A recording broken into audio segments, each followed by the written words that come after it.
فأنا ناصح لإخواني بالصدع بالحق تبيض وجوههم. السكوت في مسألة الحزبية يضرها، فاصدع بما تؤمر وأعرض عن المشركين. سلامي على دماج ورجالها والشيخ يحيى ودار العلم يا سعد بانيها. بسم الله الرحمن الرحيم. الحمد لله حمدا كثيرا طيبا مباركا فيه كما يحب ربنا ويرضى. وصلى الله على نبينا محمد وعلى آله وصحبه وسلم تسليما كثيرا مزيدا. أما بعد، ikhwan fiddin azza wa jalla, kita akan kembali mengkaji kajian kitab Al-Mabadi al-Mufidah fi Tauhid wal Fiqh wal Aqidah. Sebuah tulisan milik Syekhuna Yahya ibn Ali al-Hajuri hafizahullah ta'ala. Dan kita berada pada bagian kedua dari kandungan buku ini, tepatnya pada Mabadi al-Fiqh, pondasi-pondasi dasar yang bermanfaat berkaitan dengan pemahaman ibadah. Pada pertemuan hari terakhir, alhamdulillah telah kita selesaikan pembahasan penting dalam kehidupan keseharian seorang muslim berkaitan dengan adab dan etika buang hajat. Alhamdulillah telah kita terangkan di dalamnya berkaitan dengan sunnah-sunnah Rasulullah SAW seputar hal-hal yang berkaitan dengan adab dan etika buang hajat, mulai masuk sampai keluarnya. Kita akan masuk pada pembahasan baru kali ini. Langsung saja kita baca kata sang penulis Syekh Yahya hafizahullah ta'ala, as-sabi wal khamsun, poin yang ke-57. Poin yang ke-57 berbunyi, la tasihhu sholatu illa biwudu. La tasihhu sholatu illa biwudu. Tidak sah salat kecuali dengan wudu. Tidak sah salat kecuali dengan wudu. Artinya bahwa tidak akan diterima salat seseorang tanpa berwudu. Dan ini salah satu di antara dua tempat yang diwajibkan untuk berwudu. Ini salah satu di antara dua tempat wajib untuk berwudu. Satunya ini salat. Yang kedua lagi adalah ketika hendak tawaf di Baitullahil Haram, di Ka'bah. Inilah dua tempat yang diwajibkan untuk berwudu. Akan kita sebutkan juga nanti di akhir pembahasan tentang ada tempat-tempat yang lain dianjurkan untuk berwudu namun dengan hukum yang sunnah. Kita akan terangkan nanti di akhir. Nah, kita baca dalilnya. Dalil berkaitan dengan apa yang beliau simpulkan di depan, bahwasanya salat tidak sah tanpa berwudu. Wad dalilu hadis Abi Hurairah radhiyallahu anhu anna Nabiy sallallahu alaihi wasallam qala. Dan landasan hukumnya adalah hadis Abu Hurairah, semoga Allah meridhoinya, bahwa Nabi sallallahu alaihi wasallam beliau berkata, beliau, la tuqbalu salatu man ahdatha hatta yatawadda'a. Muttafaqun alaih. Yang artinya tidak diterima salat seseorang yang berhadas sampai dia berwudu. Nah, jelas sekali maknanya. Tidak diterima salat orang yang tidak berwudu. Salatnya orang yang tidak berwudu tidak diterima. Dari sini kita ambil kesimpulan bahwasanya berwudu atau taharah adalah salah satu syarat dari syarat sah diterimanya salat. Masih ada 7 syarat sah salat yang lainnya akan kita dapati nanti dari lembaran-lembaran berikutnya. Termasuk menghadap ke arah kiblat, termasuk juga adalah menutup aurat, termasuk juga niat. Akan datang nanti semuanya pada tempatnya berkaitan dengan pembahasan sholat atau syarat-syarat sah diterimanya sholat. Ini salah satunya. yakni berwudu. Ya, orang yang sholat tanpa berwudu tentunya tidak akan diterima sholatnya berdasarkan hadis dari Abu Hurairah riwayat Imam Bukhari dan Imam Muslim. La tuqbalu sholatu man ahdatsa hatta yatawadda.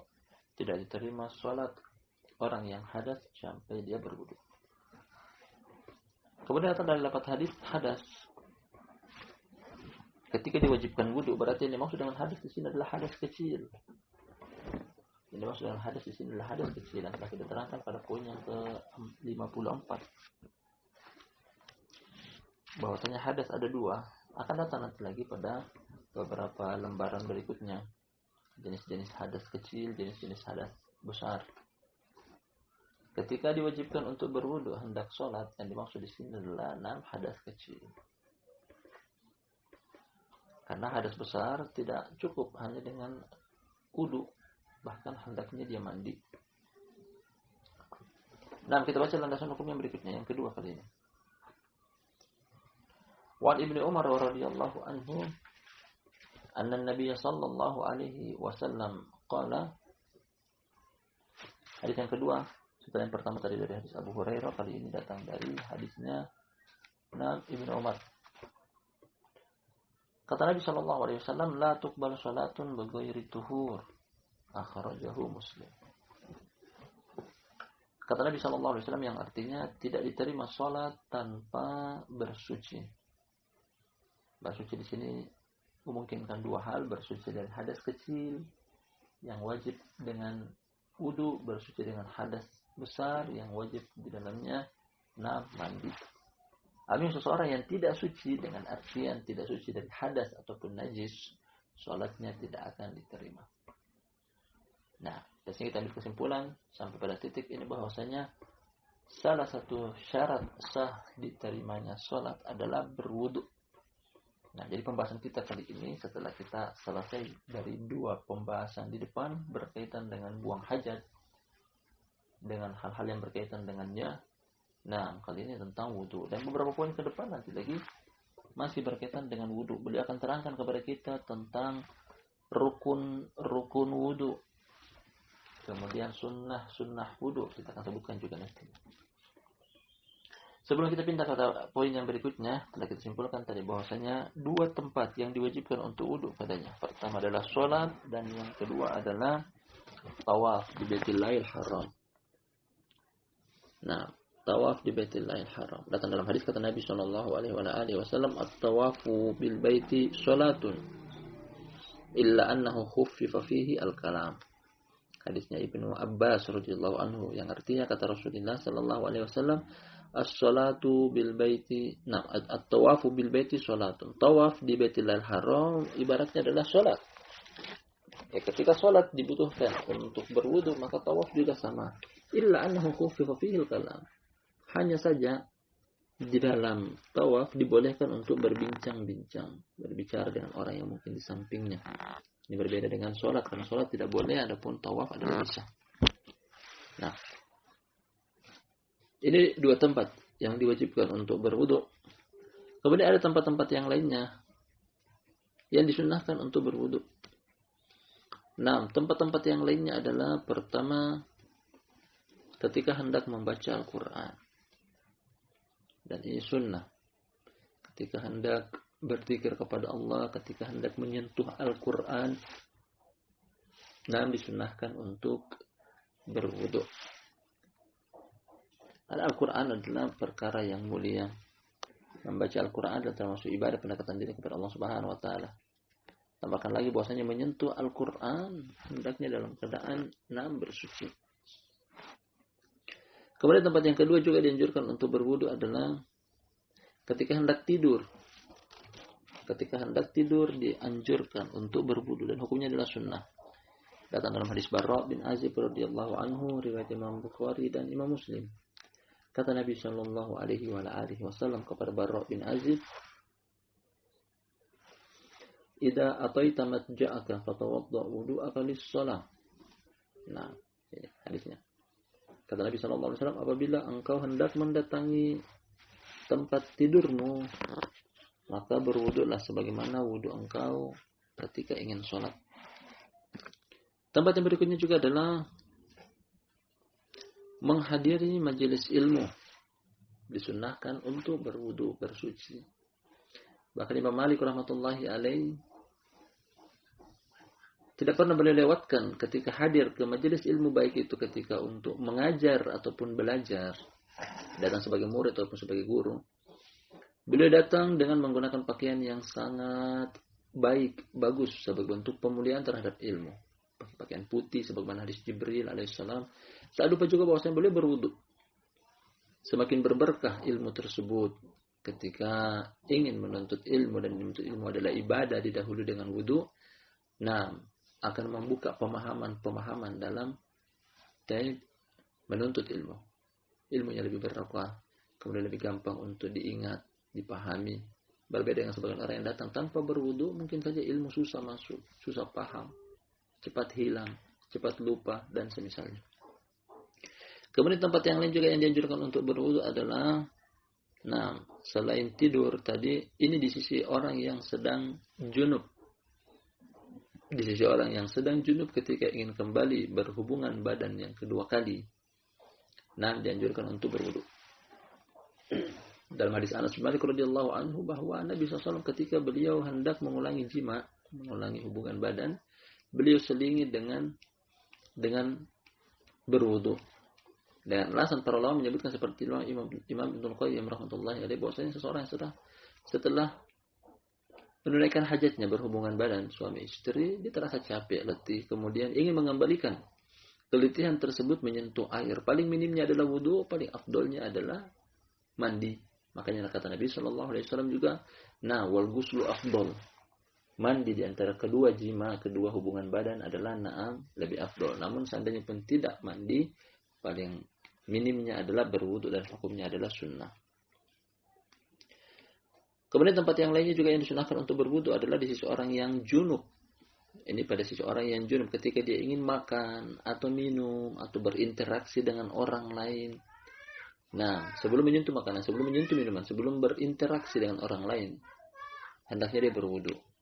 Ini sekadar meringankan wudunya. Ketika dia belum mau mandi, ringankan junub dia dengan berwudu. Pada tempat-tempat ini tadi, sebelum makan, sebelum minum, dan berinteraksi dengan orang lain. Kemudian tempat yang lain juga yang disunahkan untuk berwudu adalah memperbaharui wudu sebelum sholat. Meskipun wudunya belum batal. Nah, misalnya dia sholat maghrib dengan wudu sebelum sholat maghrib. Menjelang sholat isya, wudunya belum batal. Tapi datang waktu sholat isya, dia memperbaharui wudunya. Dan ini hukumnya na'am sunnah. Memperbaharui wudu di atas wudu yang sudah ada, hukumnya adalah sunnah. Nah, artinya dia sholat 2-3 kali. Dia berwudu juga 2-3 kali. Meskipun wudunya yang pertama belum batal. Nah, meskipun wudu yang pertamanya belum batal. Namun untuk poin yang satu ini Syekhul Islam Ibnu Taimiyah rahimahullah taala memberikan tanbih, memberikan peringatan bahwasanya memperbaharui wudu di atas wudu yang sudah ada hendaknya pada keadaan seseorang telah sholat dengan wudu yang pertama. Seseorang sudah sholat dengan wudu yang pertama. Artinya kalau dia wudu kemudian dia belum sholat dengan wudu yang pertama, kemudian dia memperbaharui wudunya, nah, ini bahkan bisa tergolong bid'ah. Artinya untuk memperbaharui wudu yang baru dalam keadaan dia sudah sholat dengan wudu yang pertama. Sholat duhur, sebelum sholat duhur dia berwudu, nah dia sholat duhur. Kemudian tiba waktu sholat asar, belum batal wudunya. Nah, boleh bagi dia untuk memperbaharui wudunya dan hukumnya adalah sunnah. Kemudian tempat yang lain juga disunahkan untuk berwudu adalah selain dari apa yang telah kita sebutkan di atas, memperbaharui wudu.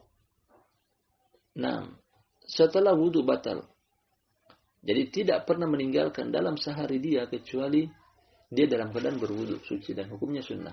Mempertahankan kesucian diri dalam sehari 24 jam. Nah, dalam keadaan berwudu atau bersuci hukumnya adalah sunnah. Meskipun dia tidak dalam keadaan ingin sholat, wudunya batal, dia wudu lagi.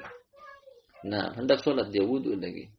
Bukan sholat, tapi wudunya batal, dia wudu lagi kembali. Nah, dan ini hukumnya adalah boleh. bahkan dikategorikan hukumnya adalah sunnah. Nah, ini beberapa tempat yang dianjurkan untuk berwudu padanya, 2 tempat yang wajib, kemudian sisa yang lainnya adalah yang barusan kita sebutkan juga adalah sunnah, hukumnya untuk naam berwudu. Kita lanjutkan ke poin berikutnya.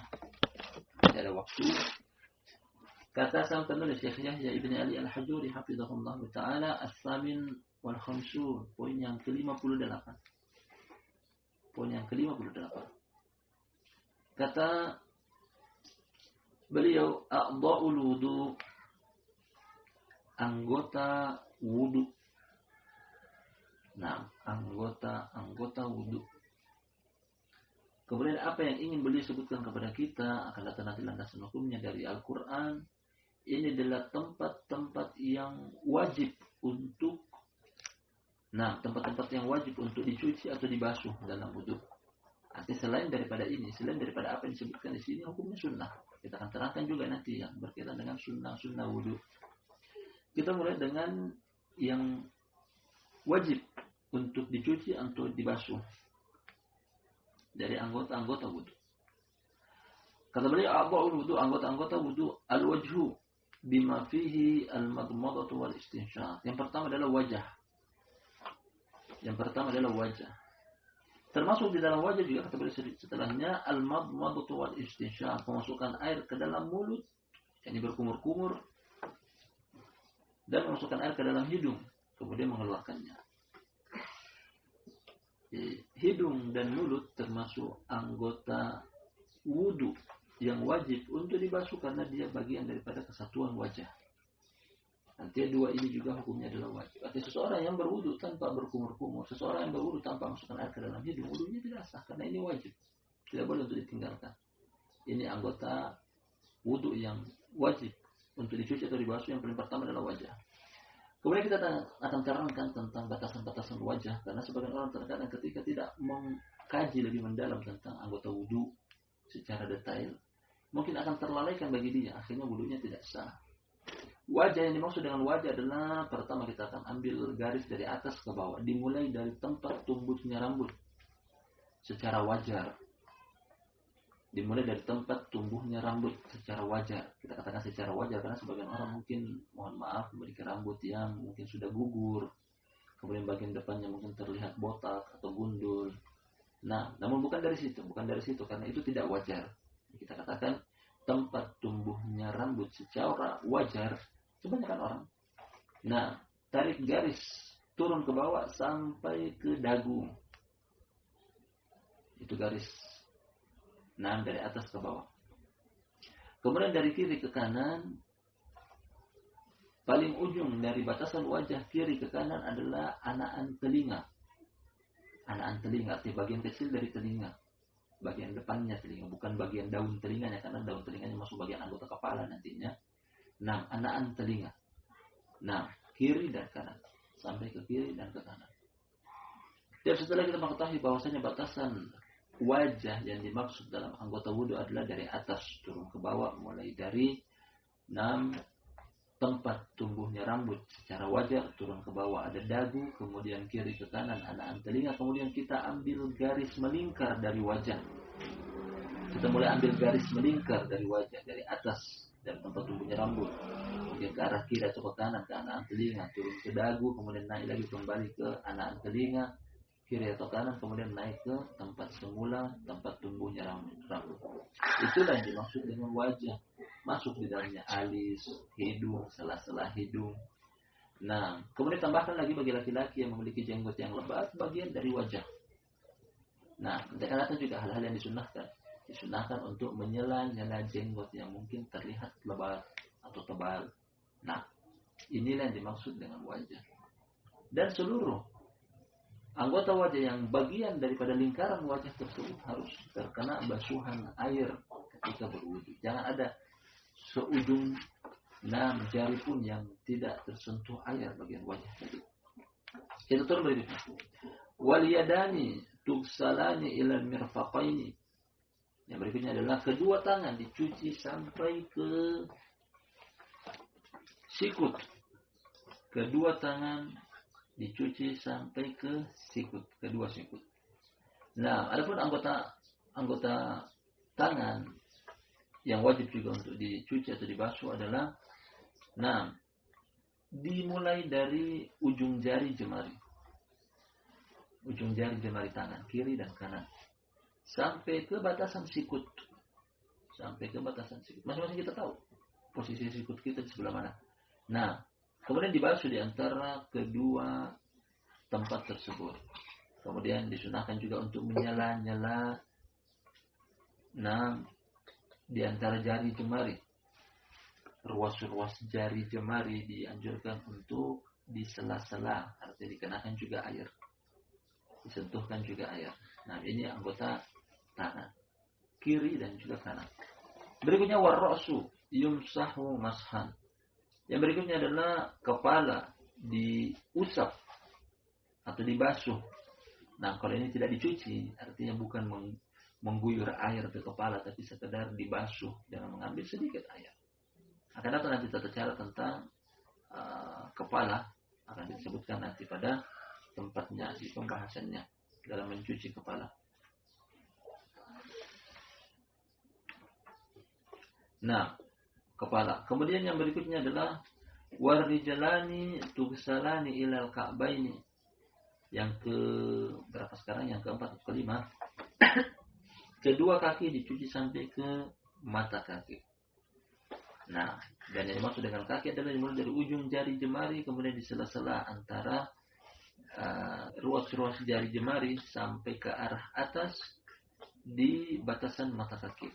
Mata kaki juga termasuk bagian daripada kaki yang hendaknya ikut dibasuh atau dicuci ketika berwudu. Nah, jangan lupa juga bahwasanya anggota kaki ada bagian punggungnya, ada bagian telapaknya, semuanya ikut terbasuhkan atau tercucikan ketika berwudu. Nah, dan inilah tempat-tempat yang wajib untuk dicuci.